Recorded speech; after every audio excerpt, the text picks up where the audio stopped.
San Diego's only African museum sits right on Columbia Street in Old Town. Yes, it used to be a house and now it's a museum. Professor Chuck Ambers is the curator and executive director. I finance this out of my own pocket. And nestled in these walls is 6,000 years of African world history. In this room, we find a slice of African American history known as Juneteenth. This involves an absolute equality of rights and the rights of property. The words from Order Number 3 were read from a balcony in Galveston, Texas, somewhere between the 13th and 19th of June, 1865.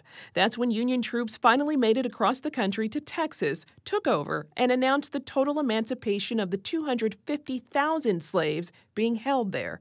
The news was met with celebration of freedom and the grief of struggle for years to come. The slaves in the South, particularly in Texas, did not celebrate and really know about the Emancipation Proclamation January the 1st, 1863. It wasn't until Juneteenth, 1865, that the Union Army got to Texas and liberated the slaves. Professor Amber says the traditional celebration of Juneteenth included a party with a special menu of red velvet cake, red soda, grilled meat, and vegetables.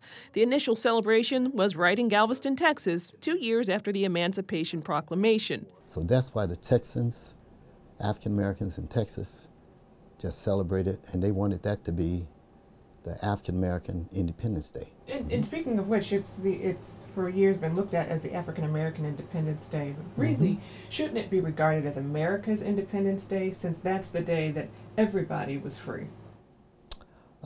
Technically, yeah, I would imagine so. But you have a situation, I don't know if I want to get into politics today, that's saying Black Lives Matter. And some people say all lives should matter, and they really should.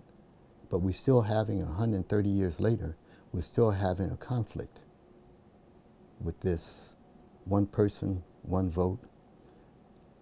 All men and women are created equal. We're still having a problem with that. Amber says more than a century has gone by, and America is still working to live up to the creed of all people are created equal.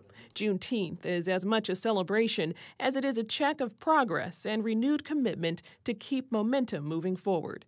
Jade Hindmon, KPBS News.